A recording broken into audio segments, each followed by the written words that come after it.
Le sport pris au sérieux par des animateurs autant tout aussi dérisoires. Avec Emilio Constanza. I'm a fun guy. Félix Forget.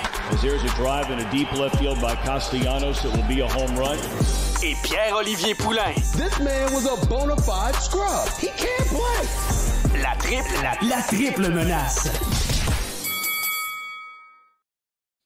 La triple menace, édition du 30 mars 2025.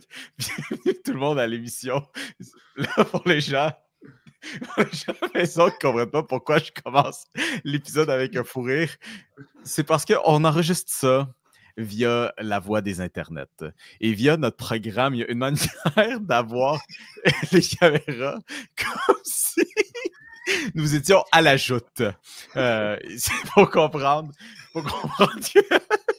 Donc, ce que Mio veut dire, c'est que Mio est le Mathieu Bock-Côté du podcast ce soir. Oh non. Ça, pour ça, je m'attendais pas à ça quand je sortais de l'intro. Mais c'est correct. C'est correct parce que ça veut dire qu'on commence à rire. Anyways, bienvenue tout le monde à la triple menace, cette édition du 30 mars 2025. Épisode très spécial parce qu'on parle aujourd'hui 100% de baseball. Alors bien sûr, comme à l'habitude, le trio composé de Pierre-Olivier Poulain, Félix Forget et moi-même, Emilio Constanza. Mais à quoi bon recevoir, bien, je me spoil un peu, mais à quoi bon faire un épisode de baseball si ce n'est pas en recevant les personnes de Passion MLB et je le nomme Sébastien Berroir et invité. Yes. Est-ce que je suis devenu invité?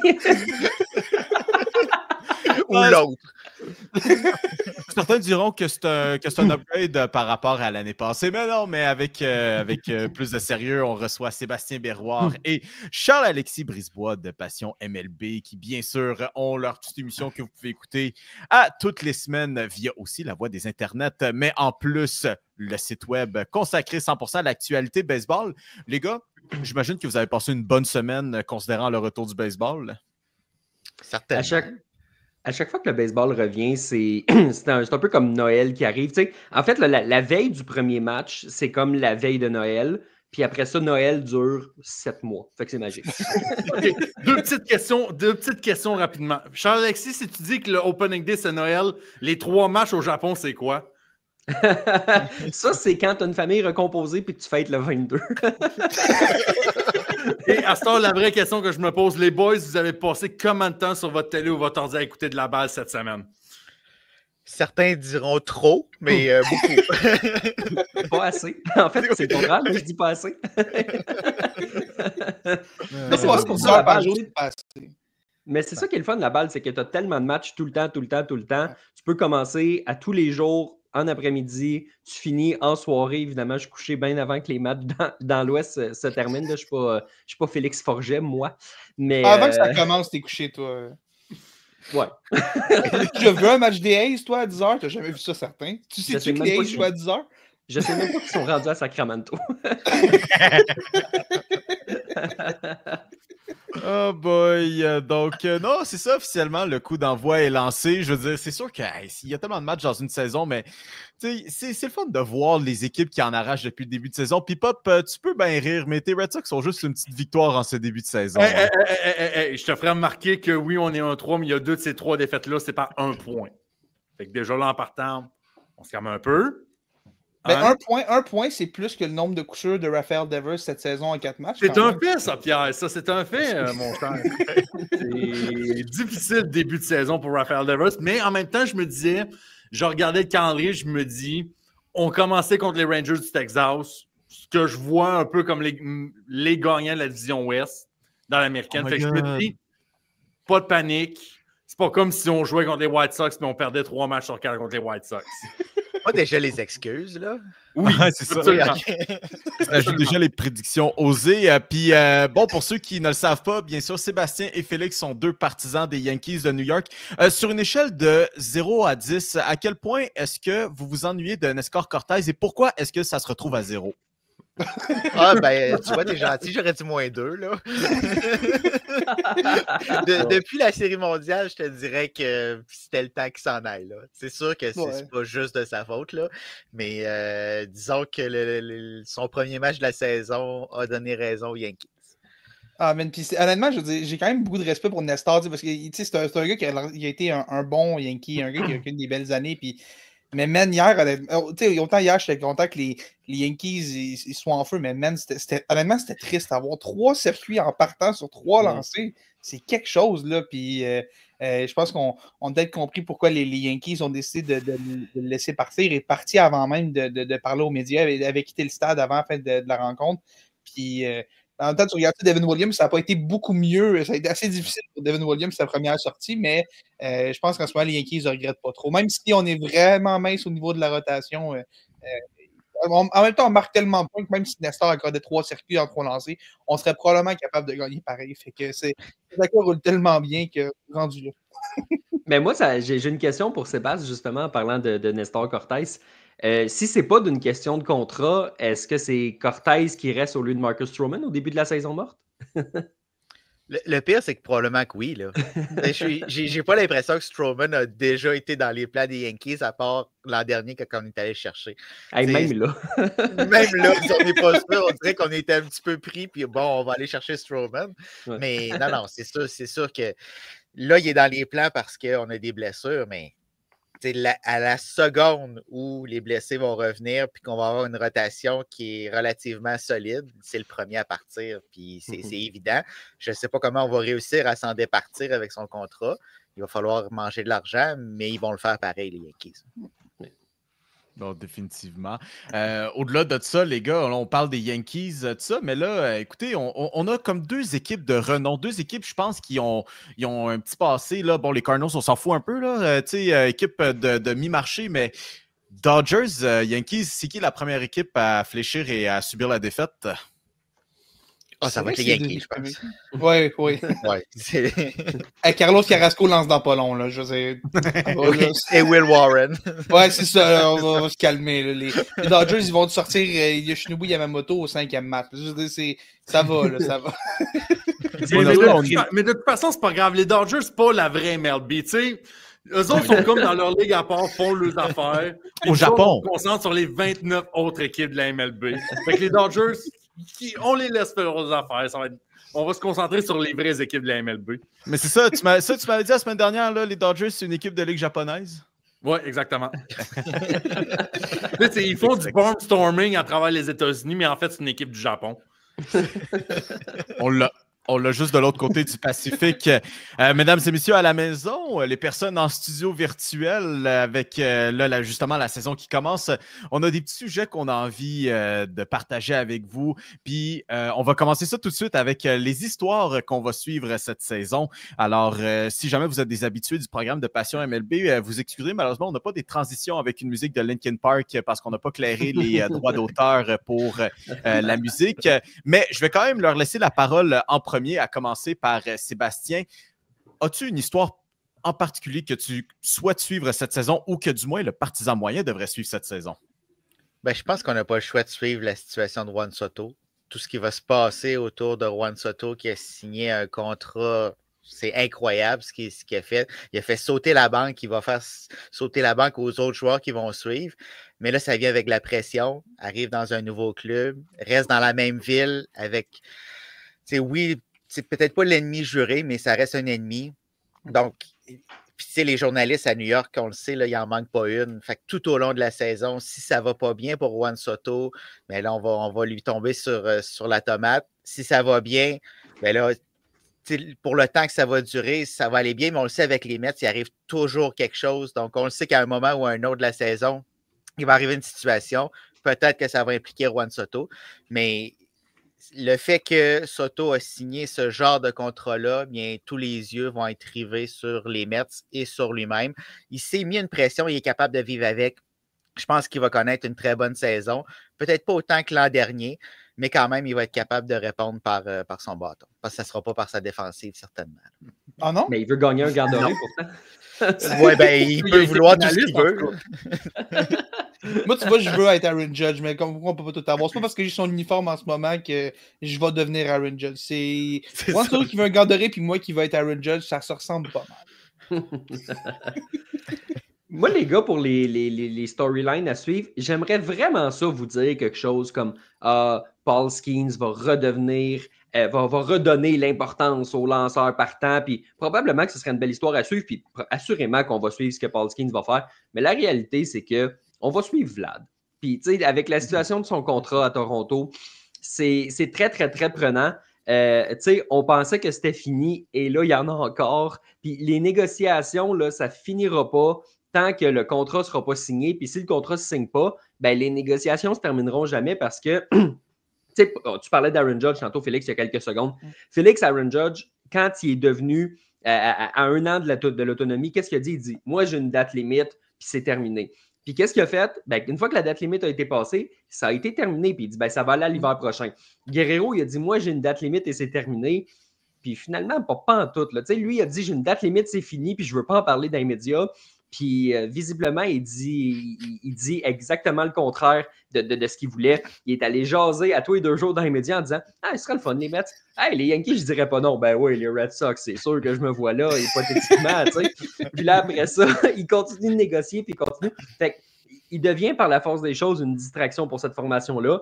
C'est la formation la plus suivie au Québec. C'est le joueur le plus populaire au Québec, probablement en raison là, de son nom, de ses performances, de son équipe. Fait que je pense qu'on n'a pas le choix de répondre Vlad à cette question-là. Charles, je te mets sur le spot. Est-ce que tu penses que Vlad va signer un contrat avec les Blue Jays cette saison? Pas cet hiver, d'ici la fin de la saison. Ma réponse a toujours été non. Là, avec beaucoup d'informateurs qui disent que ça négocie vraiment fort, on s'approche, j'ai envie de commencer à penser à changer ma réponse, mais je ne la change pas. Je vais quand même répondre non.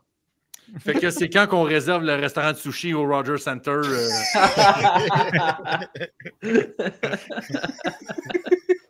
Pour la signature de Vlad, puis on check les avions n'importe quand. Oui. Oh boy! Ah, j'ai hâte de suivre son avion en direction de Toronto, man. J'ai tellement hâte. Pars-nous pas. Félix, qu'est-ce que tu as de ton côté?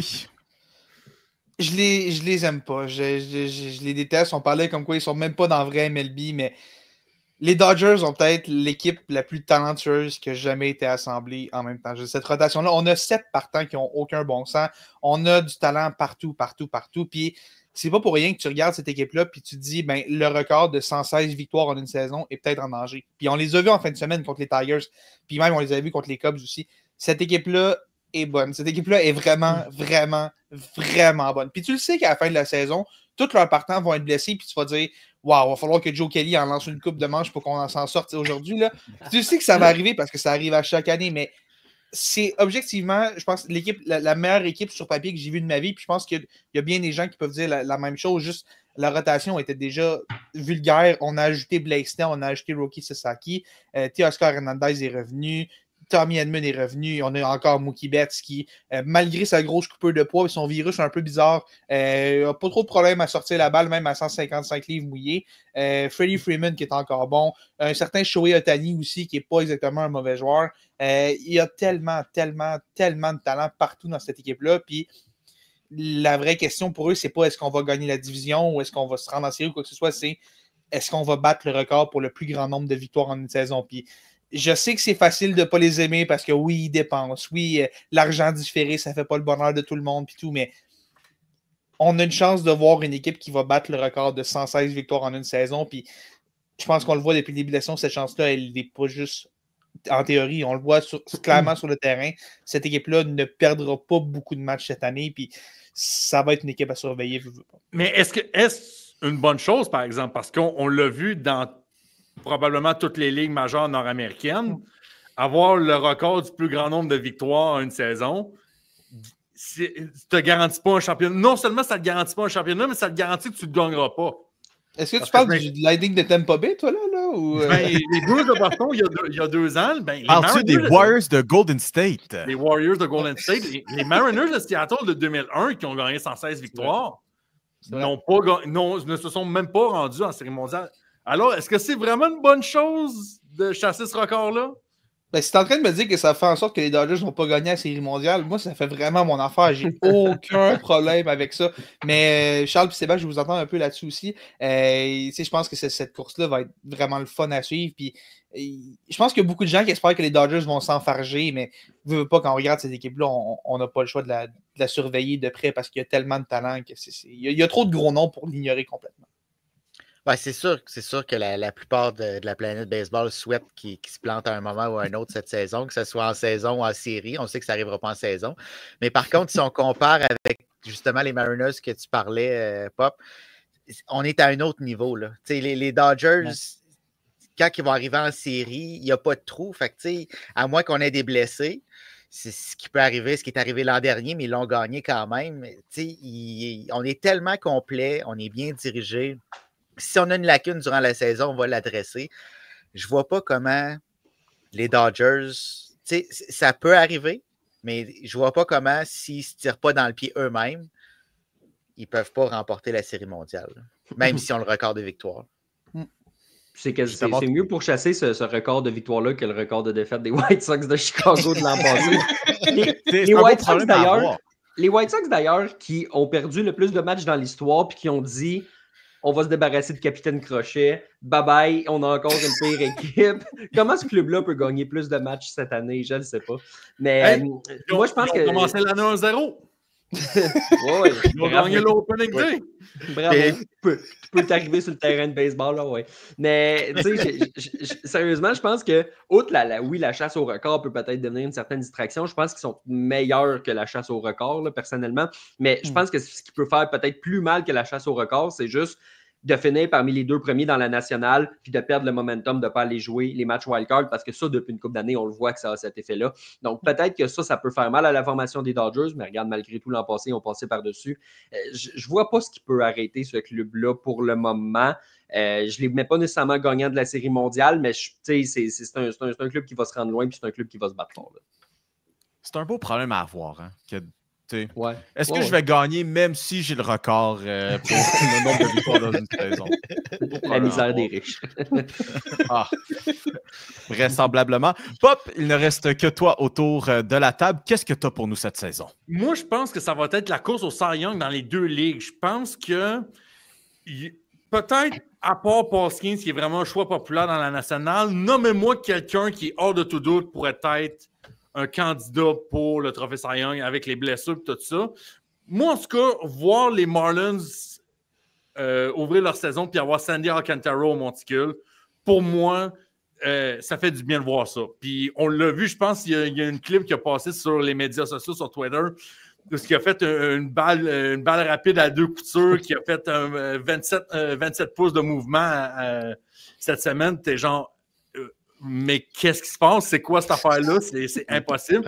Fait que juste de voir ça, je suis content. Puis tu vois, on parlait des Red Sox tantôt, ils jouaient contre les Rangers, ils finissaient leur série contre les Rangers du Texas. C'était Jacob deGrom qui était le lanceur partant aujourd'hui pour les Rangers. Ça aussi, j'aimerais ça voir ce gars-là juste en santé. Tu sais, même pas besoin qu'il soit de retour à son prime 100%. Juste 85% de ce qui était, mettons, en 2021 en santé. Moi, je vais le voir parce que je pense que ça fait longtemps que des courses au Cy Young n'ont pas été aussi ouvertes que ça, que cette année. Chris Sale est un bon lanceur, je ne pense pas qu'il va faire un doublé. Tarik Skubal, j'y crois un peu plus pour l'américaine, mais encore là, il y a tellement de candidats qui peuvent sortir partout. Moi, je pense que les trophées au Cy Young, ça va être vraiment mon storyline cette année pour la saison 2025. Est-ce que, d'après toi, là, je demande ton opinion personnelle, là, au fond du cœur, ça va être le chum à Lévi Dunn qui va le gagner?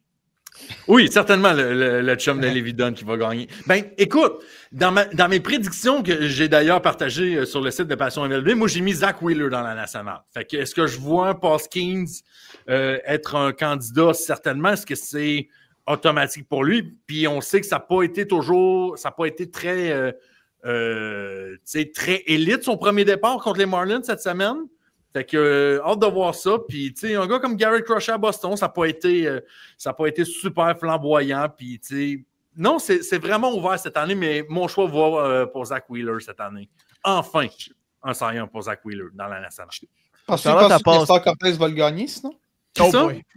Pensez que Nestor Cortez a des chances de le gagner cette année dans la nationale ou Parce que moi j'ai mis tout mon cash sur Garrett Cole puis Nestor Cortez. Fait que j'espère vraiment que ces deux gars-là vont le gagner là. Puis Félix, tu devrais connaître mon historique de gambling sportif pour te dire que si je l'ai collé, ça veut dire que c'est pas une bonne nouvelle. Du moins, si tu veux parier pour Nestor Cortez, présentement, c'est le bon moment. La cote n'a jamais été mauvaise. c'est le meilleur qu'on va voir cette année. Charlotte Paskin, soit dit en passant, pour les gens qui ont peut-être manqué cette nouvelle-là dans les semaines qui ont passé, sa carte de recrue qui s'est vendue aux enchères pour un montant de 1,1 million de dollars, qui, soit dit en passant, est plus que son salaire. Bienvenue dans le monde des années pré-arbitrage salarial dans la MLB. Et bienvenue à Pittsburgh, là. Pour le moment, ça ne change rien, là, mais ouais. J'ai tellement hâte au lockout qui s'en vient. Ça va tellement être incroyable. Ah, les Dodgers nous mènent directement au lockout. Non seulement ils nous font chier parce qu'ils dépensent et ils sont meilleurs que tout le monde, mais ils nous mènent directement vers le lockout. Exactement. Deuxième volet de l'émission, j'aimerais qu'on jase non pas seulement d'histoires à suivre, mais là, on va y aller avec des équipes qui pourraient surprendre. Puis c'est autant de manière positive que de manière négative. Tu sais, des équipes qu'on a vues pendant l'entre-saison, qu'on a vu les transactions et tout ça qui sont faites, on s'est dit, Christy, ça va être une bonne équipe. À bien penser, finalement, pas tant que ça. Charles-Alexis, j'aimerais qu'on commence avec toi. Qu'est-ce que tu as pour nous dans ce cas-là? Écoute, bonne équipe. Je pense que les Aces de Sacramento peuvent surprendre positivement. C'est un club que, écoute, dans les dernières années, ça ne marchait pas parce qu'il y avait toutes les rumeurs de transactions, puis on s'en va-tu à Vegas, puis on s'en va-tu pas à Vegas, puis va-tu falloir passer par Sacramento, puis c'est quoi ce stade-là, puis il n'y a pas de partisans dans les estrades parce qu'ils sont tannés, puis on les comprend, puis il n'y a pas d'équipe sur le terrain. Et là, on déménage à Sacramento, on a au moins un peu d'assurance pour les prochaines années. On ne joue pas dans un stade qui est désuet. On joue dans un stade qui est beaucoup trop petit, mais on ne joue pas dans un stade qui est désuet. Et le propriétaire, par peur de représailles de la part de ses collègues, se décide à dépenser, met un petit peu d'argent sur le terrain. Il va chercher des Luis Severino, il va chercher des Jeffrey Springs, va chercher des gars pour entourer dans la rotation, dans la profondeur, etc. C'est une équipe qui peut avoir le vent dans les voiles. C'est une équipe qui joue dans une... Écoute, j'ai envie de dire une division qui est prenable. Je ne pense pas que les Aces peuvent se battre pour le sommet de la division, mais ils sont capables d'aller chercher des matchs dans cette division-là. Donc, je pense que les Aces sont capables de surprendre. Je ne suis pas en train de dire que c'est un club qui va assurément faire les séries en 2025, mais je suis en train de dire que c'est un club qui va finir plus haut que ce que certains pensent. Fantastique. Sébastien? Je vais y aller avec les Rays. On dirait que tout est contre les Rays présentement. Notre stade est détruit. Bon, il était déjà détruit avant, mais ça, c'est un autre dossier. Mais là, on arrive dans un plus petit stade avec la chaleur. Le calendrier il a été chamboulé. Ça ne sera pas facile, mais on dirait qu'avec les Rays, on trouve toujours un moyen de rebondir. On est bien dirigé avec Kevin Cash. Tout est contre nous. Puis des fois, ça fait que les joueurs vont se mettre ensemble puis ils vont peut-être pousser la note un petit peu puis réussir à se faufiler. Comme je l'ai dit, ça ne sera vraiment pas facile. Mais on le voyait dans les premiers matchs, le stade des Yankees qui a été rappé complètement Rays. Le travail qui a été fait par l'organisation, c'est vraiment extraordinaire. Peut-être qu'ils vont se sentir vraiment à la maison, plus qu'au Tropicana Field, puis que ça va créer une certaine effervescence qui va les amener un petit peu plus loin qu'on l'aurait prévu. J'aime ça comme prédiction parce que tu parlais du stade des Yankees. Pour ceux qui ne le savent pas, dans le fond, les Rays, cette année, jouent au stade du camp d'entraînement des Yankees, qui est un stade à Tampa Bay, juste pour ceux qui n'étaient pas au courant de ça. Puis, Sébastien, je veux aussi t'entendre là-dessus. Penses-tu que les Rays, cette grosse saison-là, passe par l'émergence de Junior Caminero, qui est le gros espoir de l'organisation? Puis, cette saison-là va un peu dépendre de ce gars-là. Est-ce que ce gars-là, la transition va bien se faire dans les majeures? Est-ce que tu penses que ça, c'est là que ça va jouer pour les Rays cette année? C'est sûr et certain que ça va passer, entre autres, par là. Tu sais, dans notre plan, on avait Wander Franco aussi. Là, on le sait comment ça s'est terminé, malheureusement. Donc, il fallait se tourner vers d'autres éléments. On repêche bien, on développe bien nos joueurs. Donc, oui, ça va passer par là, mais les Rays, on le sait, ça passe aussi par le monticule. Donc, encore une fois, ça va passer par la rotation partante, par l'enclos de relève, de bien gérer toutes les manches lancées par nos lanceurs, parce qu'on le sait, souvent, les partants ne vont pas nécessairement loin dans les matchs. On amène la relève, on a des releveurs en début de match. Donc, ça va être cette gestion-là, comme à l'habitude chez les Rays, mais on le fait bien. Donc, je pense que ça va se poursuivre du côté de Tampa. Dans le Si fond, Shane Félix, ta McClanahan peut question. rester ensemble. Oui. Dans le fond, Félix, ta question, c'était est-ce qu'un club à budget doit profiter du fait qu'un jeune émergent gagne 800 000 pour les amener plus loin? Ouais. Écoute, je ne l'ai pas dit comme ça, mais oui, ça ressemblait pas mal à ça. Mais ça va aussi prendre un Shane McClanahan de retour en santé. Si Shane McClanahan peut éviter les blessures, ça va donner un sacré coup de pouce au Rays. Ça, je suis d'accord avec. Non, puis Dieu sait que l'Est de l'Américaine, c'en est une qui est impardonnable. Je veux dire, encore une fois, pour les gens à la maison, si jamais vous avez besoin d'une analogie, voyez en ce moment la course dans laquelle les Canadiens se retrouvent en série où chaque victoire mène vers une certaine glissade, c'est l'Est de l'Américaine. Pour les 4 premières équipes, parce qu'après ça, tu as les Blue Jays qui vont être en bas du restant de la division. Mais bon, ça va être un autre beau problème à avoir. Pop, de ton côté? Moi, honnêtement, je regarde ça vite.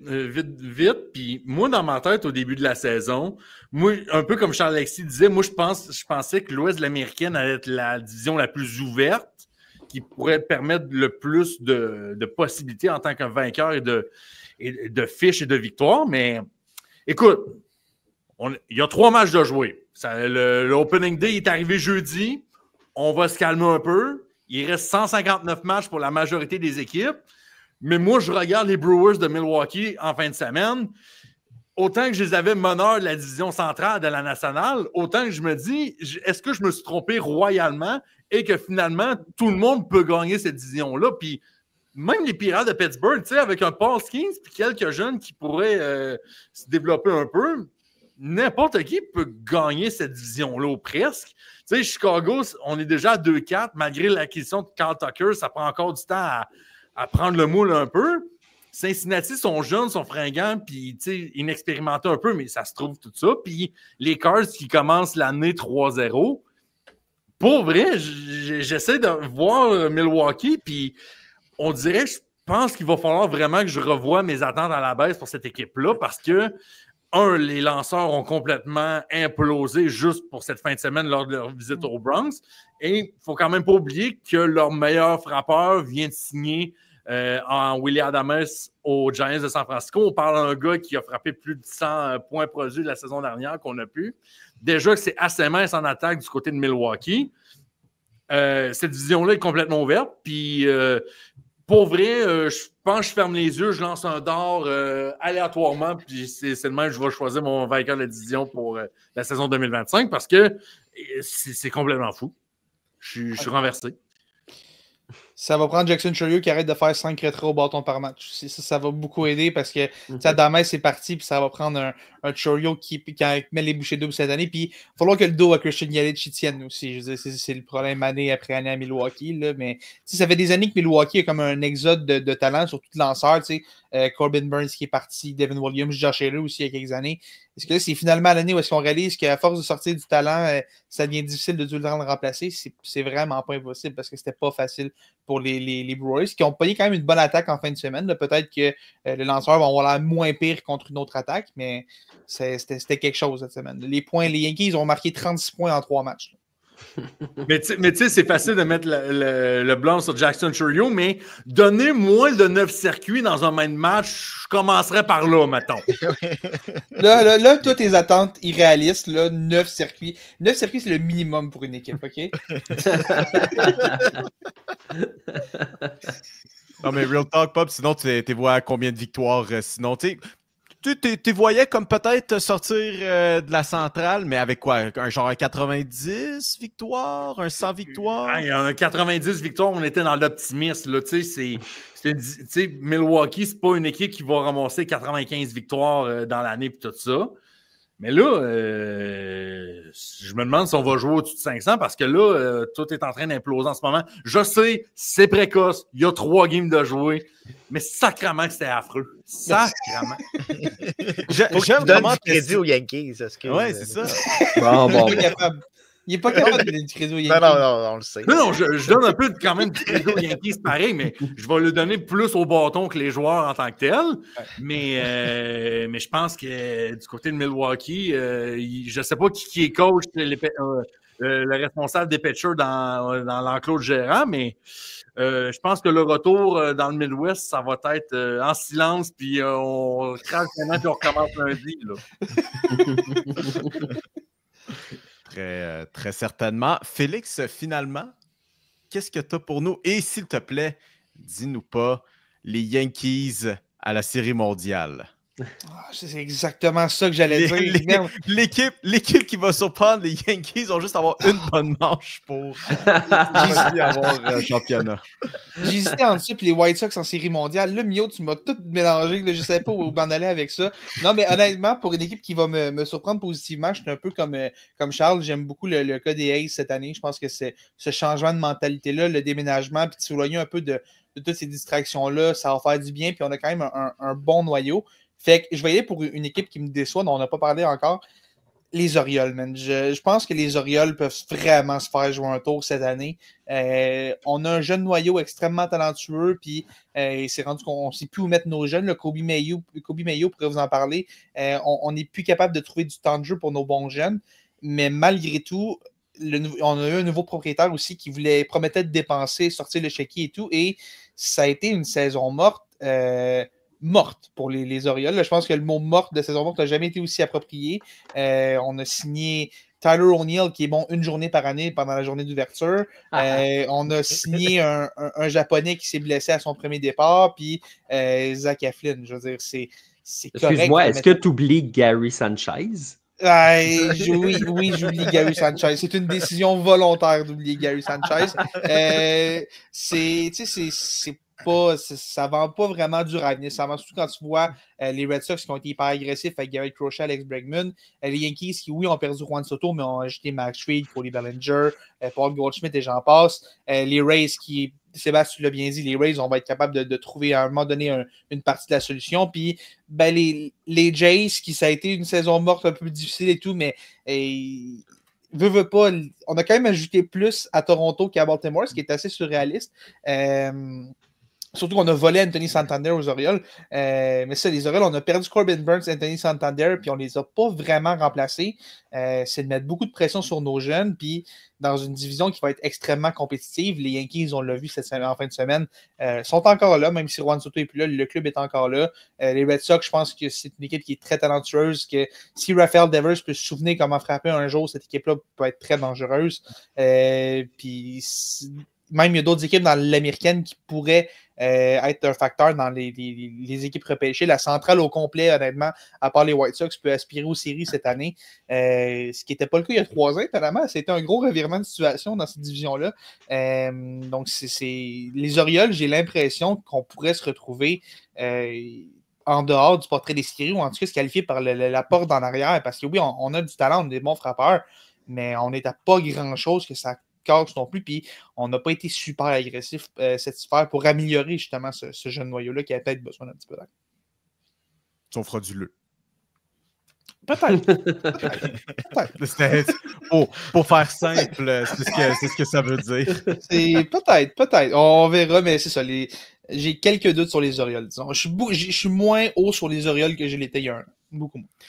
Ben écoute, Félix, c'est un bon segue pour la prochaine affaire que je vais vous demander. Là, cette fois-ci, oui, tu sais, on parle d'équipe qui peut surprendre, des affaires de même, mais tu sais, on va pousser un petit peu plus l'affaire. Tu sais, on va y aller avec quelque chose d'assez osé, quelque chose d'assez épicé, quelque chose d'enflammé qu'on veut savoir. Puis tu sais quoi, c'est bien correct si on se pète la gueule, mais tu sais quoi, si jamais ça donne que c'est vrai, ben hostie, on va le crier sur les toits. On a besoin d'avoir votre plus gros hot take pour la saison. Puis c'est même pas obligé d'être produit sur le terrain, ça peut être quelque chose qui se passe en dehors du terrain.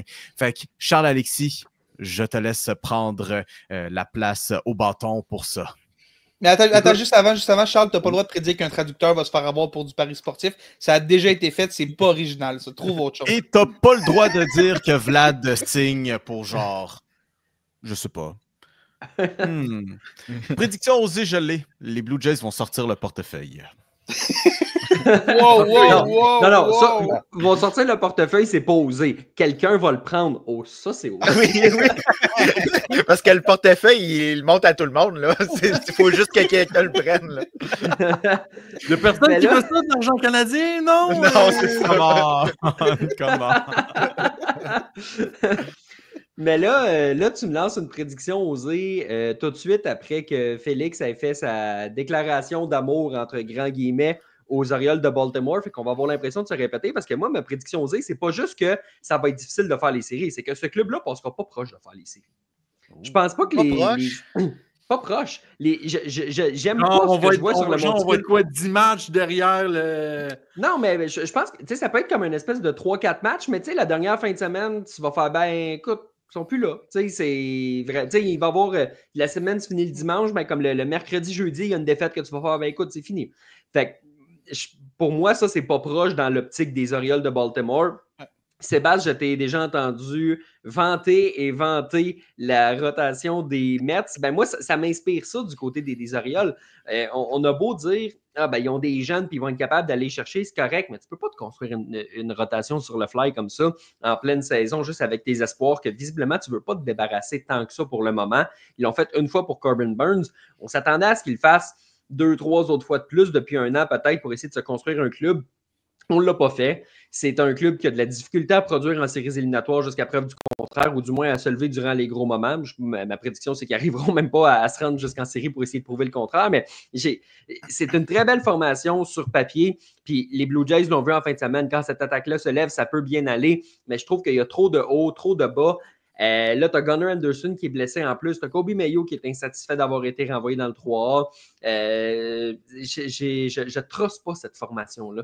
Je pense que les Red Sox et les Yankees sont vraiment au-dessus d'eux. Puis avec le fait qu'il n'y a pas tant de place que ça pour les équipes repêchées puis qu'il va en avoir dans d'autres divisions, j'ai l'impression que les Orioles vont passer en dessous. Tu les vois quand même troisième de cette division-là ou tu les vois peut-être que les Rays pourraient les surprendre ou non, je les vois. Je vois les Rays derniers de cette division-là. Je pense pas que ça va être une belle saison. Puis je vois les Orioles quand même devant les Blue Jays. Là, je ne m'attends pas à grand-chose à Toronto cette année. Okay. Il y a le gérant aussi. Brandon Hyde, c'est pas le gars qui va amener les Orioles au prochain niveau. Il va falloir faire un changement. Là, en plus, oui, c'est ça. Longtemps. Puis il n'y a pas de résultat. Non, pourquoi il y a autant de sécurité d'emploi? C'est quoi ça? C'est quelque chose pour quelqu'un. Sébastien, quelle est ta prédiction osée pour nous cette saison? Je vais y aller avec un joueur. On a parlé beaucoup des équipes. Je vais y aller avec Eli de la Cruz. Je pense qu'il va voler 80 buts cette année. Oh, nice! La vitesse de ce gars-là, c'est incroyable. Je pense qu'on va vivre un moment qu'on n'a pas vécu depuis Rick Anderson.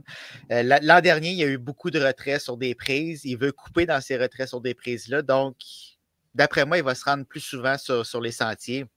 Puis à partir de ce moment-là, quand Eli de la Cruz arrive sur les sentiers, on le sait, il part. Tu ne sais pas quand, mais il va partir, puis il va voler un but. Donc, j'ai vraiment l'impression que cette année, il ne brisera pas un record, mais il va faire quelque chose qu'on n'a pas vu depuis longtemps. Géré par Terry Francona également. C'est sûr et certain que ça va amener quelque chose de plus. Donc, je pense que les Reds vont profiter d'un Eli de la Cruz qui va être encore plus sur les buts, qui va courir encore plus. Il ne fondera pas un nouveau club parce qu'il n'a pas la puissance pour le faire, mais quand même, il va voler des buts à profusion cette année. J'aime cette prédiction-là, Sébastien, parce que l'an passé, Eli de la Cruz s'est fait demander qu'est-ce que tu aimes le plus faire sur un terrain de baseball. Puis tout le monde répond frapper. Lui, il n'a pas répondu frapper, il n'a pas répondu jouer défensivement, il a répondu courir. C'est hâte de voir ce gars-là courir, c'est une gazelle, il n'y a rien qui l'arrête, puis tu le sens qu'il est content, puis qu'il est excité d'être sur les buts, puis qu'il veut faire la différence, puis qu'il veut être un poison.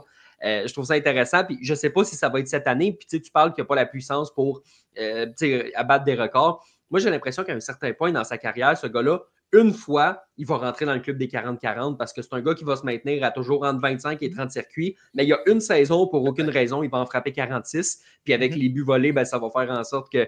Fait que moi, j'ai l'impression que ce ne sera peut-être pas cette année, mais il y a une année comme ça qui va peut-être rentrer dans le club des 40-40, mais je suis d'accord avec toi, cette année, des buts, il va en voler.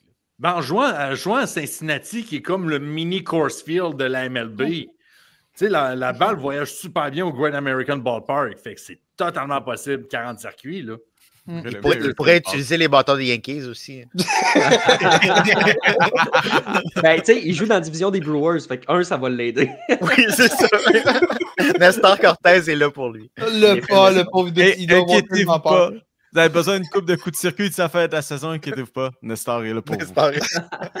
Mais écoute, moi, je reviens un peu à tes 80. Tu sais, quand Ronald Acuna a fait 40-70, ça avait vraiment été une grosse histoire. Puis tout. Puis, je suis d'accord avec toi, je pense pas que De La Cruz a frappé 40 circuits et tout, mais un 30-80, penses-tu que c'est possible ou un petit peu moins de circuits? Oui, ben oui. Oui, 30, certainement. Moi aussi, je ne suis pas sûr pour le 40, là, mais oui, 30, ouais. J'aime ça. Fait qu'après une bonne saison recrue en MLB en 2023, De La Cruz s'est vraiment juste amélioré l'année dernière. Donc, effectivement, il est passé de 13 à 25 coups de circuit en 2024. 67 buts volés l'année dernière, mais également 16 fois qu'il a été attrapé la main dans le sac. Mais les chiffres montent, ils s'améliorent. Qui sait, peut-être qu'effectivement, ça va être cette saison, mais c'est une quasi-certitude. Félix Forget, je t'écoute. Ah, c'est plate parce que j'en ai deux et je ne sais pas laquelle prendre. Écoute, je te parlerai d'Aaron Judge avec sa fin de semaine, mais tu sais quoi, je vais y aller avec les. Je vais revenir sur les Dodgers. C'est peut-être un petit take, je trouve qu'on n'en parle pas beaucoup parce que depuis depuis les derniers mois, tout le monde s'attend à ce que Shohei Ohtani revienne lancer bientôt. En fait, revienne lancer cette saison. On sentait que sa réhabilitation a peut-être été un petit peu plus longue que prévu. T'sais, on n'a pas vraiment affronté de frappeur encore et tout. Puis on parle peut-être de mai, peut-être juin finalement pour un retour sur la butte pour Ohtani. Moi, ma prédiction, osée, que je suis vraiment pas sûr, mais c'est un petit hot take, un petit feeling que j'ai.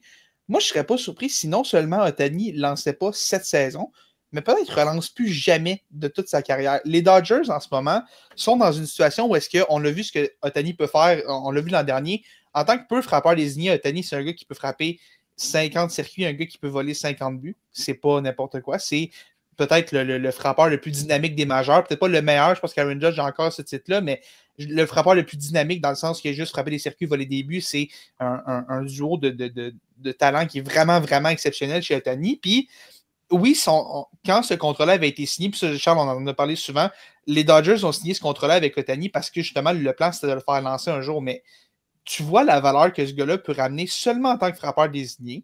Tu vois que ce gars-là, juste en commandite, je pense qu'il a déjà racheté l'entièreté de son contrat. Je voyais des TikTok de ça, des gens qui voyageaient au Japon à l'occasion de ces fameux matchs. Partout, tu tournes la tête, tu vois une pub New Balance avec Shohei, tu te retournes un vieux dépanneur après ça, je sais pas moi, un ramen shop avec sa tête dessus, c'est fou, là. C'est partout. Puis, je me demande à quel point les Dodgers vont se dire, avec le nombre de partants qu'on a en ce moment, la pépinière de bras qu'on a, prendre le risque que Ohtani revienne peut-être un petit peu trop tôt qu'il soit, puis, tu sais, se reblesse, qu'il subisse une blessure en lançant, on sait qu'il y a une épidémie de blessures au coude en ce moment, qu'on se dise, est-ce que ça vaut vraiment la peine de ruiner un gars qu'on sait qui peut frapper 50-50 par année en tant que frappeur désigné pour essayer de le ramener lancer? Et oui, évidemment, un Ohtani qui lance a une plus grande valeur, mais est-ce qu'il y a tant une plus grande valeur que ça pour une équipe qui a déjà tellement de lanceurs, puis qui, dans sa formation, oui, il y a beaucoup de bons frappeurs, mais perdre Ohtani, ça ferait tellement mal à cet alignement-là, puis je pense pas qu'on peut se permettre de faire ça. Fait que c'est pour ça que je me demande, cette année, je suis moins en moins convaincu qu'il va lancer. Peut-être qu'on va le ramener. Peut-être que dans 2 mois, ça va avoir l'air complètement stupide, cette clip-là, quand je dis que Ohtani ne lancera plus jamais parce qu'il va avoir lancé un match parfait à son premier départ cette saison. Mais je ne sais pas, en ce moment, je me dis, si je suis les Dodgers, peut-être que je considère l'idée de ne pas le faire lancer au moins cette saison. Puis, peut-être plus jamais de sa carrière. Peut-être que je suis satisfait de ce que ce gars-là peut m'amener au bâton à chaque année. Puis, frappeur désigné, on limite beaucoup ses risques de blessure. On dirait que je vois un monde dans lequel les Dodgers se disent, laisse faire Ohtani, laisse faire lancer, ou peut-être qu'on t'amène comme releveur, quoi que ce soit, là, mais laisse faire toute cette idée-là de lancer. On te veut comme frappeur, on veut maximiser ta valeur, puis c'est comme ça que tu nous aides à gagner des matchs. Fait que je sais pas, j'ai un petit feeling à ce niveau. Je déteste pas ce que tu amènes comme point parce que, tu sais, on s'est toujours posé, on le sait, là, que, tu sais, on savait qu'il n'allait pas lancer jusqu'à la 10e année de son contrat. Moi, je pense que ça a peut-être eu pour effet de dire, on visait peut-être 5-6 ans, là, on en vise peut-être 3-4 à la place. Ceci étant dit, je pense qu'il y a un facteur qui est à considérer aussi, c'est qu'est-ce qu'il veut Shohei Ohtani. Parce qu'il aime faire les deux, puis si lui, il veut lancer, je pense qu'on va lui redonner la chance de le faire. Mais c'est sûr qu'on n'étirera pas inutilement. Surtout que, tu sais, si ce gars-là n'est pas un lanceur, il n'est pas obligé d'être juste condamné à être frappeur de choix. Ce gars-là peut être un excellent voltigeur. Il a les capacités athlétiques pour le faire. Puis Tu n'es pas obligé de l'envoyer jouer dans le champ 7 jours sur 7, mais tu peux l'envoyer genre 2-3 jours par semaine jouer dans le champ. Puis là, tu ouvres ton poste de frappeur de choix, puis ça fait en sorte que si Freddie Freeman il se blesse à un moment donné, au lieu de dire tu vas être obligé de rester au premier parce que Shohei, qui est un grand athlète, est pris comme DH, on peut alterner comme ça ou donner des journées de congé à Mookie Betts de l'arrêt court, peu importe. Oscar Hernandez, qui n'est pas la 8e merveille défensive non plus.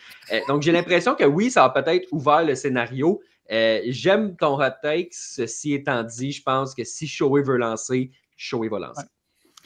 Faites juste imaginer, mettons, on serait 3-4 ans en arrière puis le frappeur désigné ne serait pas dans la nationale en ce moment. C'est pour ça que tu n'as pas signé à Los Angeles avec les Dodgers, excuse-moi, il y a 7-8 ans. Là. Parce qu'entre toi et moi, là, si le frappeur désigné était universel dans ce temps-là, y aurait-tu vraiment signé à Anaheim? Moi, je fais juste dire qu'Ichiro a signé à Seattle, hein? Tout ça peut. Oui. Ichiro. Ça va, le manque de respect à Ichiro? J'adore Ichiro. Ça paraissait pas, dis-le à ta face. Mesdames et messieurs, on vient de découvrir en temps réel celui qui n'a pas voté pour Ichiro. Oui. C'est Charles-Alexis Brisebois. Je clarifie parce que mon ton était peut-être pas clair. Je m'excuse à tout le monde. Mais Ichiro, je le disais dans le sens, Ichiro, c'est 1 de 1. Il prend des décisions différentes des autres parce qu'il est spécial. C'est plus dans ce sens-là. Parce que non, je ne manquerai pas de respect à Ichiro. Là. Comme tu le dis, là, je ne suis pas un voteur du Temple de la Renommée qui ne vote pas pour lui. Mais as-tu remarqué qu'il est anonyme et qu'on n'a jamais su son nom? C'est bizarre, ça. Je pense que j'ai la prestance de voter pour ça, moi. Oui. Écoute, je sais pas, peut-être. Merci. Écoute, Linkin Park te donne le droit d'utiliser ses chansons dans vos streams. Fait que je me dis que tu as du pouvoir à quelque part. Carl, il est plugué partout. Tu me feras pas croire que New Divide, c'est pas un banger, là. Je dis pas le contraire. Non, je sais, je voulais juste partir une discussion sur Linkin Park parce que ça me tente. Fait que, tant qu'à pas être plugué, comment la loge de journalistes au Stade olympique? Mais tu sais que je suis déjà allé. Mais justement, c'est toi que je te pose la question, c'est-tu un taudis ou... C'est correct, non, écoute, c'est ce que tu t'imagines du Stade olympique. Pas grand-chose. C'est ça, c'était correct. Oublie pas que Nio et moi, on est plus jeunes. Nous autres, on a connu les déboires du Stade olympique. Là. On a manqué Tout le monde a connu les déboires du Stade olympique. Ouais, mais as-tu déjà vu un prime? C'est ça la question. Mais quand Pop était un vieillard, il y a quand même eu un petit prime à un moment donné au Stade olympique. Là, Là, juste en passant, Félix, embarque-moi pas dans tes affaires. Là. Je suis quand même aussi plus vieux que toi aussi. Là. Oui, je sais. On est quand même les plus jeunes ici. On est les plus jeunes. Félix. Oui, c'est vrai. Surtout Juan Soto, d'ailleurs, avec ses 36 ans. Oh, oups. Soit dit en passant, je me suis amusé à faire des calculs il n'y a pas longtemps concernant le fameux contrat de Juan Soto de 765 millions de dollars US, bien sûr. Pour rembourser ma dette étudiante, j'aurais seulement besoin de 0,002% de la valeur de son contrat. Puis, je n'ai plus à m'inquiéter de ma dette étudiante. Mais je te dirais, tu peux appeler sa mère, d'après moi, elle a un petit peu d'à côté, puis elle pourrait te financer. Elle va te passer deux, trois manteaux que Steve Cohen a acheté pour pouvoir les revendre puis payer ta dette avec ça. Sans problème. Probablement. Et finalement, pour ce qui est des prédictions osées pop, tu es le dernier en liste pour ça. Excuse-moi, je sais que tu attends avec impatience, là, mais là, c'est ton temps, c'est ton moment. S'il te plaît, ne nous déçois pas avec ta prédiction. Sais-tu, c'est Félix qui m'a mis ça en tête il y a quelques jours. Là. Oh, j'ai peur. Qu'est-ce que j'ai fait? Oh boy! Qu'est-ce que j'ai fait? Michael King, Cy Young. Ah, yes! Yes! J'aille pas ça. OK, son premier départ, ça n'a pas été du tonnerre, mais tu vois, j'aille pas ça. J'aille pas ça comme tentative aussi pour trouver le Cy Young, évidemment.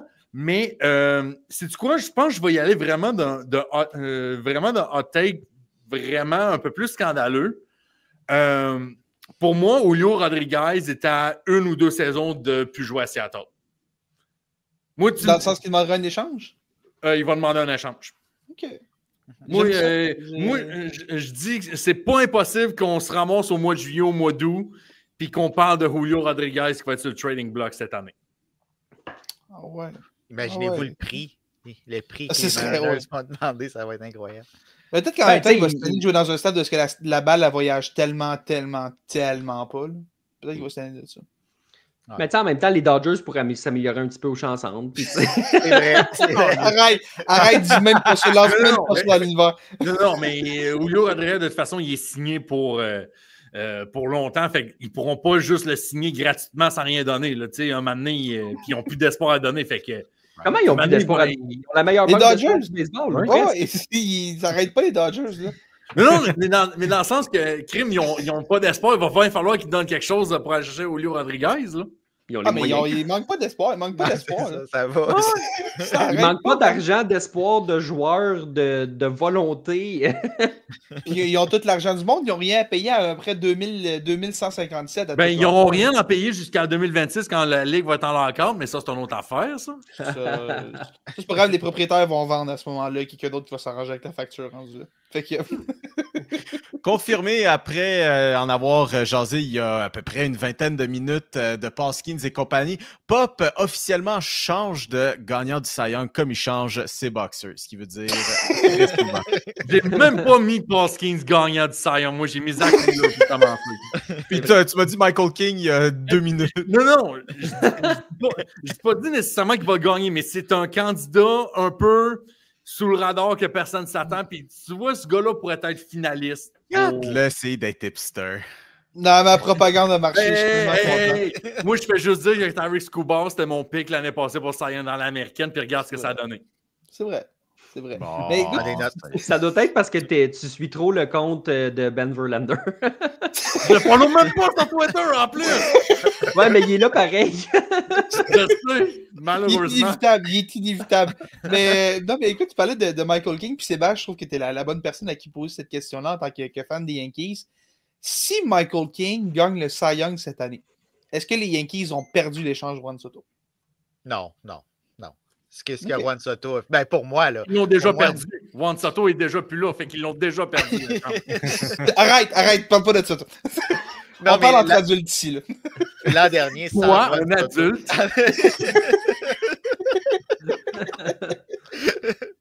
Mais je reste convaincu que l'an dernier, sans Juan Soto, les Yankees ne se rendent pas en série mondiale. Je ne pense pas que Michael King les aurait amenés en série mondiale, aussi bon soit-il. Les Yankees ont gagné cette transaction-là. Ils devaient le faire. Ils étaient rendus là. Malheureusement, ça coûte quelque chose. Ça a coûté Michael King. Puis le prix n'est pas si élevé que ça quand on regarde. Il y avait quatre joueurs dans cette transaction-là.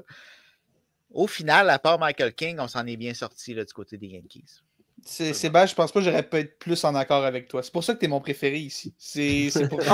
Tout en accord de A à Z. De A à Z. Allez vous louer une chambre, puis après,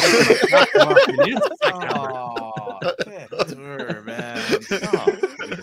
Ça C'est des Yankees, hein? Ils sont tous pareils. C'est pas tout pareil. Il y a juste... Sébastien, il est supportable, mais Félix, toi et mon esti, par contre, c'est pas supportable. C'est juste ça parce qu'on a marqué 36 points et les Jays ne marqueront pas ça de tout le mois d'avril.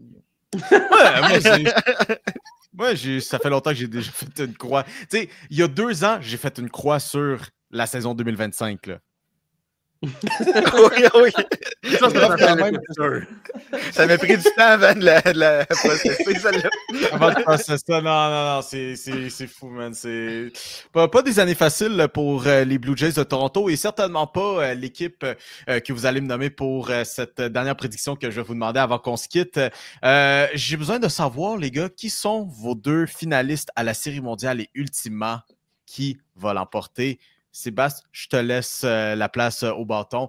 Est-ce que c'est l'année pour que les Yankees prennent une petite revanche?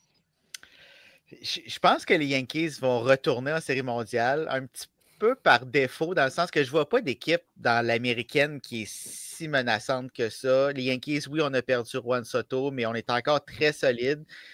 Puis je pense qu'ils vont sortir de l'américaine.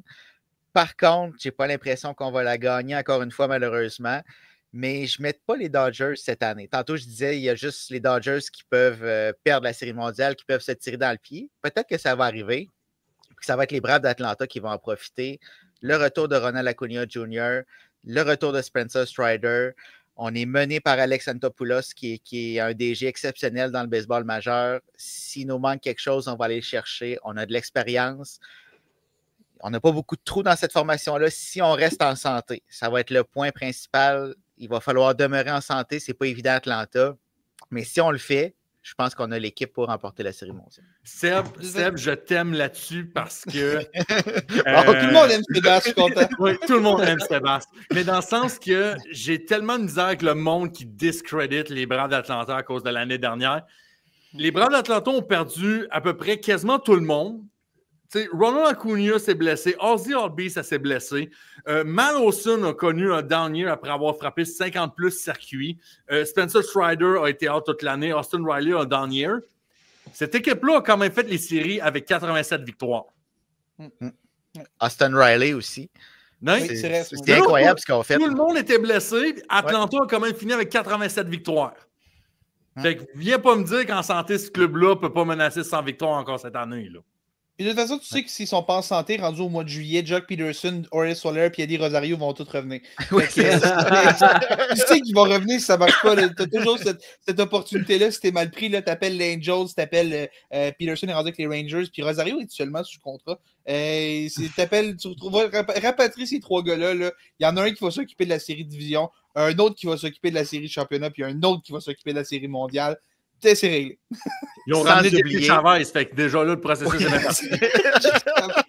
Sans oublier Alex Verdugo. On boucle la boucle. Pas obligé, Verdugo. Non, ok, c'est bon. Charles-Alexis, qui sont tes finalistes et ultimement ton grand gagnant? L'américaine est assez ouverte. Je pense qu'un peu tout le monde peut se faufiler jusqu'à un certain point s'il y a un certain facteur chance. Je pense que les Royals vont se ramasser en série mondiale parce que ça me tente de parler des Royals. C'est un club qui a monté dans les dernières années.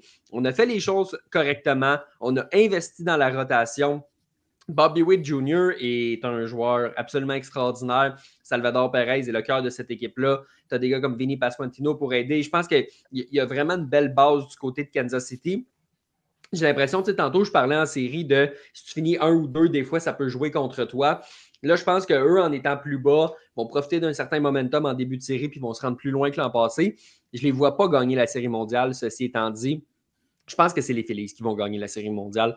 Les Phillies, c'est un club à maturité. Les Phillies, c'est un club qui est très, très, très, très bon dans la rotation. Tantôt, Pop, tu parlais de Zach Wheeler. Je pense que dans un monde où Paul Skeens ne joue pas au baseball, Zach Wheeler est probablement le joueur à battre pour le Cy Young dans la Ligue nationale.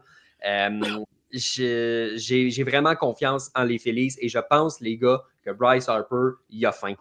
Ça fait une couple d'années qu'on fait les séries du côté de Philadelphie et que ça ne fonctionne pas. Il sait que ses anciens chums à Washington, ils ont une bague l'année où il est parti. Ça y en prend une. Il ne rajeunit pas, même s'il veut une prolongation de contrat pour les 8 prochaines années. Ben écoute, il sait quand même qu'il faut qu'il profite de cette fenêtre-là avec ses coéquipiers qui commencent à être vieillissants aussi. Donc, club à maturité, ça fait plusieurs années qu'on est en série. Je pense que c'est l'année des Phillies de Philadelphie. Moi, j'aime ça parce que l'année passée, je me souviens, c'était quand on avait fait nos shows ensemble. Je parlais des Royals comme une équipe qui je pensais qu'ils pouvaient surprendre un peu. Puis ça, j'ai eu raison là-dessus. Puis là, tu vois, on les voit comme une équipe avec raison, une équipe qui est solide et tout, qui a des chances quand même avec Bobby Witt qui est tellement talentueux. C'est super intéressant de voir ça. Puis les Phillies, j'ai pas envie de dire que c'est l'année de la dernière chance, mais peut-être. C'est un noyau qui est vieillissant. Ça pourrait être cette dernière année-là où, après ça, tranquillement, les gars vont régresser, les gars vont être de plus en plus blessés, vieillissants. Tu sais, mettons un Carl Schwarber. Carl Schwarber, combien d'années encore à taper 40-50 circuits?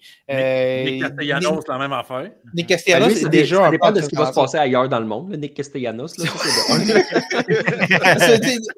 on l'a vu l'année passée, tu es déjà un peu sur la pente descendante Castellanos. Puis, tu sais, les partants, Zach Wheeler est à 35 ans, si je ne me trompe pas. Puis, Aaron Nola, c'est 32-33 ans aussi. C'est quand même des gars qui sont vieillissants. Puis, on a quand même la relève qui est intéressante, avec des Christopher Sanchez, des Jesus Luzardo qu'on est allé chercher cet hiver. Mais le gros du noyau des Phillies est un noyau qui est vieillissant, puis c'est peut-être cette dernière année-là, ou en tout cas une des dernières, où est-ce qu'on peut vraiment dire on est une des meilleures équipes de la Ligue, puis notre noyau est parmi les meilleurs noyaux de la Ligue. Fait que j'aille pas ça, les Phillies on a tout le temps l'impression qu'ils sont proches. On n'a jamais été capable d'aller les chercher. Peut-être que ça va être enfin la bonne année pour les Phillies. J'aime ça. C'est un beau club, les Phillies. Puis écoute, juste pour en rajouter sur les partisans des Blue Jays, Jordan Romano va aller chercher sa bague, puis ça va être ça.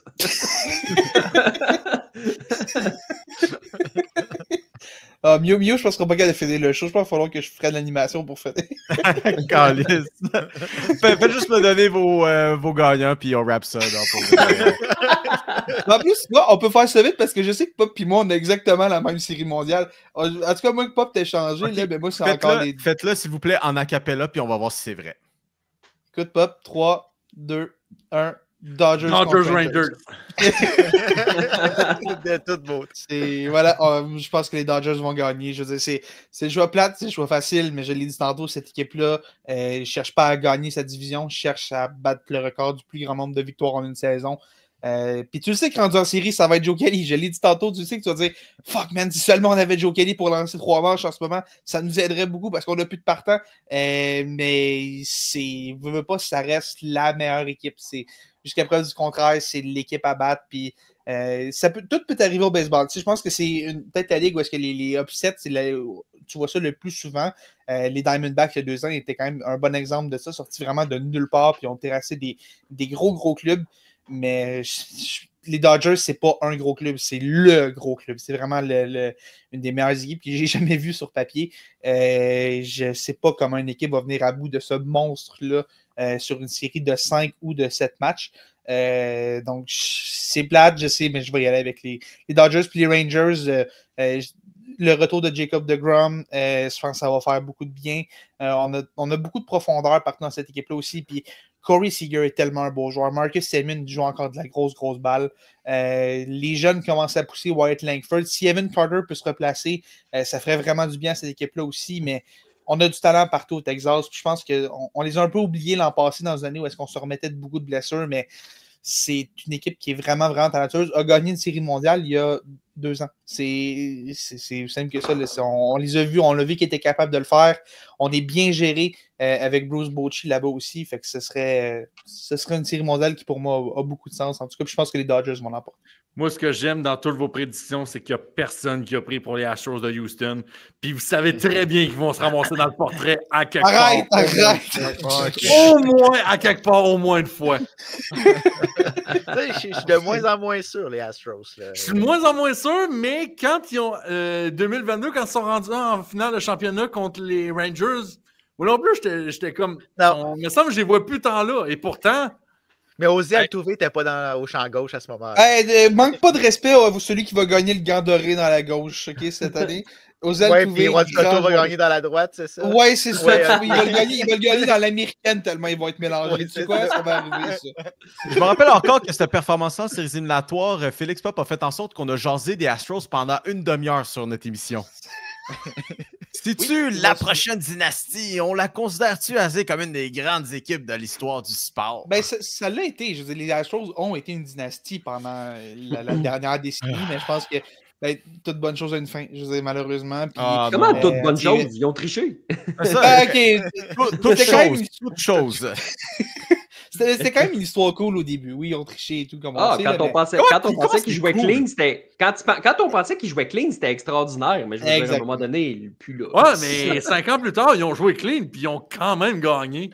On la compte pas, celle-là, compte pas, celle-là. 2021 compte pas. Mais 2021, c'était les Braves. 2022. Ça compte pas, on n'en parle pas de ça. Mais c'est ça, tu sais, là, on parlait justement de ces équipes-là de 2017 puis 2022. Il y a une grosse partie de ces joueurs-là qui sont plus avec l'équipe. Carlos Correa est parti, Alex Bregman est parti. Carl Tucker est parti aussi. Je pense que c'est une preuve, un départ qu'on sous-estime beaucoup à Houston. On a encore beaucoup de talent. Je pense que cette équipe-là va être dans le portrait des séries pour une très bonne partie de la saison.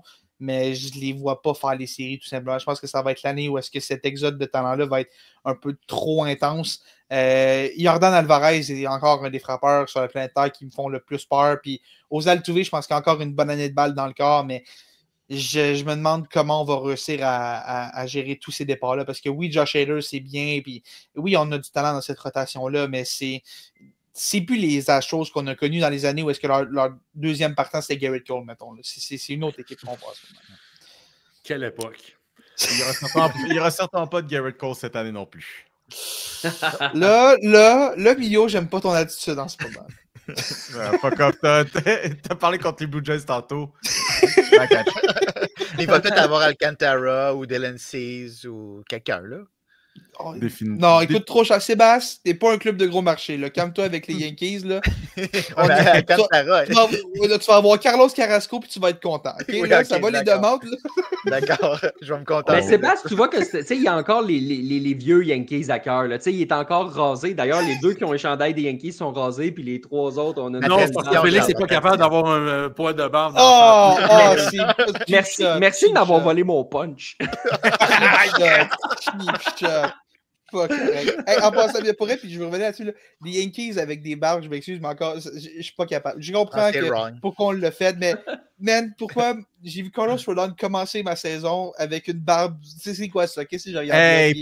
Mais pour vrai, c'était-tu assez inutile, là? Non, il y avait quelque chose. Non, il y avait quelque chose. Tu peux pas signer des joueurs parce qu'ils ont une barbe. Non, mais tu vas être un Yankee, tu vas être avec l'organisation la plus prestigieuse du sport, ben rase ta barbe. Au moins, Aaron Judge n'est pas rentré dans ce délai-là.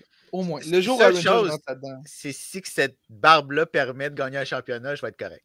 Ah, ça, si il gagne une série mondiale cette année, ça va être correct. Mal. Tout le monde a une barbe. S'il gagne une série mondiale, tout le monde a une barbe. Oui. Ça, Félix, c'est un mal pour un bien. C'est sûr que le mal, ça dépend à qui tu parles parce qu'effectivement, tu n'es pas capable d'en. Ok, là, c'est beau. Ah, mais si Canadien fait l'année prochaine, tu devrais t'en sortir. Si Canadien fait les séries, Félix, viens-t'en, je viens rejoindre le club. Peut-être, mais une barbe des séries. Ça me fait penser à Lou Lamoriello quand il est arrivé à Toronto puis qu'il avait dit de toute façon, les gars sont trop jeunes pour se faire pousser une barbe, fait que ça change rien. De toute façon, ils ne rentrent pas bien loin en série, fait qu'ils n'ont pas le temps de se la faire pousser avant de la raser. Là, mais... Deuxième bon point. Lamoriello a quand même fait raser la barbe à Patrick Roy, là, c'est pas rien. Ouais, ça, j'avoue, c'est quand même. Patrick Roy qui a fait couler beaucoup d'encre d'ailleurs sur notre TikTok cette semaine pour la proposition un peu loufoque qu'on avait proposée la semaine dernière. Comme quoi, on s'est dit, si ça donnait que Alex Ovechkin devait marquer son but pour briser le record à Wayne Gretzky, ça allait être contre les Islanders. Si ça devait se donner dans un but désert, t'as Patrick Roy qui enlève son gardien avec 10 minutes puis qui dit « Ah ouais, mon esti, viens-t'en. La cage est ouverte. Je sais que tu veux pas dans un but désert. Il va te challenger le but en plus. Il y avait hors-jeu, il n'y avait personne d'autre. Mais m'a donné Patrick Roy quand il est fâché, ça paraît. J'ai jamais vu quelqu'un avoir le visage autant rouge que lui. C'est fou. Il n'y a pas de doute. Il n'y a aucun doute. Anyways, mesdames et messieurs, c'est ce qui me fait à cet épisode très spécial de la triple menace ou même quintuple aujourd'hui, si vous voulez bien, avec les gars de Passion MLB. Sébastien Berroir, Charles-Alexis Brisebois, c'est le moment de plugger. Où est-ce qu'on peut vous rejoindre? Vas-y, Charles. Vas-y, Sébastien. J'essaye d'être poli, mais regarde, on va arrêter les politesses. C'est sur le passionmlb.com que ça se passe, puis je vais vous le dire. Donc, passionmlb.com pour venir nous lire, puis vous pouvez nous suivre sur les réseaux sociaux, sur Facebook, sur Twitter et sur YouTube.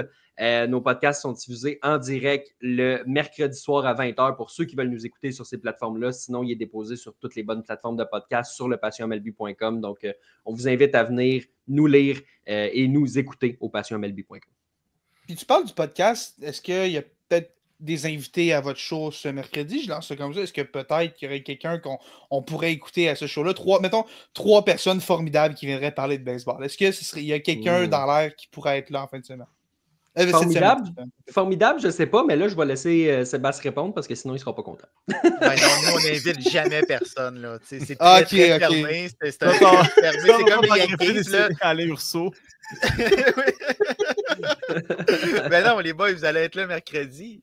Yes. Fait qu'on va poursuivre cette belle discussion. On va aller dans d'autres directions, puis ça va être aussi plaisant que ce soir. Puis fait que ça va être une belle discussion quand les Yankees vont se faire blanchir 3 fois de suite, juste pour rééquilibrer les choses comme elles se doivent. Ça va être le retour du balancier. Voilà. Là, s'ils se font blanchir avec les bâtons qu'ils ont, là, il va y avoir un problème. Là, ça va être contre les Diamondbacks, ce sera pas facile. Ça va être une série très, très émotionnelle pour moi. Là. Oui. Mais là, j'espère que tu penches du bon côté. Là. Oui, inquiète-toi Ok. pas. Inquiète-toi. C'est ma deuxième équipe pour une raison. C'est pas la première. La première D'accord. sera toujours. À moins que les Expos reviennent. À moins que les Expos. Oui, là, c'est. Wow. On s'en rejasera rendu là. Jamais. Ouais, écoute. Non, en tout cas, optimisme. Fantastique. Et de notre côté, on vous invite toujours de venir nous rejoindre sur nos réseaux sociaux, notamment via le groupe des super fans des Tigers de Guangdong, où vous pourrez interagir avec nous et bien sûr participer à l'émission telle qu'avec le Perron d'Église sur un programme normal. Vous l'avez bien entendu, on va être le mercredi soir à l'émission de Passion MLB. Bien hâte qu'on discute de ça. D'ici là, de notre côté, à la triple menace, on se donne rendez-vous dimanche prochain pour le programme régulier. Ciao, ciao!